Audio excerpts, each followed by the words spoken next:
This is the most head-scratching aspect in my mind of the Caitlin Clark conversation since she's left Iowa to go to the WNBA, is that the folks who have been toiling in the WNBA and probably experiencing the same tumbleweeds that you said you experienced when you were on the beat for years of one of the most dominant teams in the history of Olympic sports, okay? Or I should say Olympic sport, because that does sound, a little fancier whenever you're talking about the Olympics.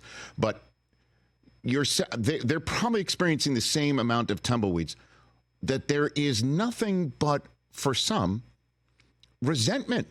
There seems to be resentment of Caitlin Clark bringing the eyeballs in.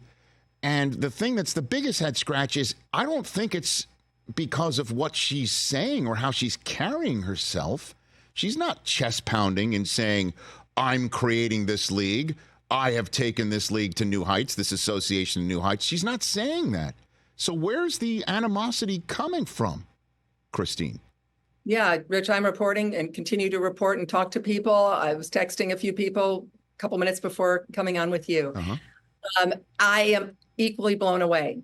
This is the greatest moment in the history of women's sports, certainly team sports, right? Tennis, Serena, Venus, Chrissy, Martina, that's a whole different level. But in terms of, this is bigger. I wrote a month or so ago, right before our first game for USA Today, this is bigger than the 1999 Women's World Cup. And I never thought I would ever be able to say that. I covered every second of that. And this is bigger. This is a woman not wearing USA, because that's how most of our female stars are, whether it's Peggy Fleming, Katie Ledecky, Simone Biles. It's because of the Olympics or international competition. Even Serena, it's because of winning Wimbledon or the U.S. Open, representing the U.S. Caitlin Clark, this is Iowa. This is the black and gold of Iowa. This isn't the coast telling the heartland what to do. This is the heartland setting the agenda for the coast. That's why this is so remarkable, unprecedented, never before seen. Why the WNBA wouldn't be embracing this, and, I guess they are, but for example, even little things like someone's talking about Caitlin Clark, and then you see a reporter say, well, Caitlin and Angel Reese is great. She won the national title for LSU over Caitlin Clark. Absolutely. Fantastic rebounding. She's also had a great start to her season. Caitlin was the rookie of the month. Angel Reese, this is not about Angel Reese. And of course, race is a huge part, as you and I, two white people sitting here talking about this. But for this moment, facts are facts. And it's Caitlin Clark, folks.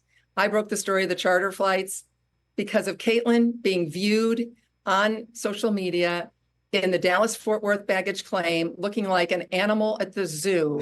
The WNBA had to immediately go, we got to do charter flights. They should have done it for Brittany Griner after she came back from being so terribly imprisoned in Putin's Russia. They didn't. Of course, that's terrible they didn't, but they are doing it now. Why not take the win? Why not take the victory? Instead, it's like it should have happened sooner. Well, I don't think time travel has been invented. And so there's that. You saw Taurasi, chilly, chippy at the women's Final Four. Brianna Stewart unable to say that she's one of the greats of all time. Not the GOAT, but one of the great. Brianna Stewart literally talked for 30 seconds in circles, not saying that. What on earth was going on? But it also, as a journalist, for me, it's very insightful. And I wrote about it then. I've kept my ear to the ground. I've been talking to people since February. That's how I was fortunate enough to break the story. I'm on it, and I will continue to stay on it as I go to Paris, if necessary, because it goes to the very heart of whether a women's sport can grow and why on earth you would look the greatest thing that ever happened, and you would look at that and say that that's wrong or negative or be jealous or whatever the right word is, which I'm still trying to figure out by my reporting. Caitlin Clark, on the other hand, remarkable. Look at her answer yesterday. Unbelievable poise. She's 22, folks. 22 going on 40 or 50. The perfect role model for the perfect time for women's sports. How lucky women's sports is to have her now. And she has been nothing but, grace and class, goes on Saturday Night Live.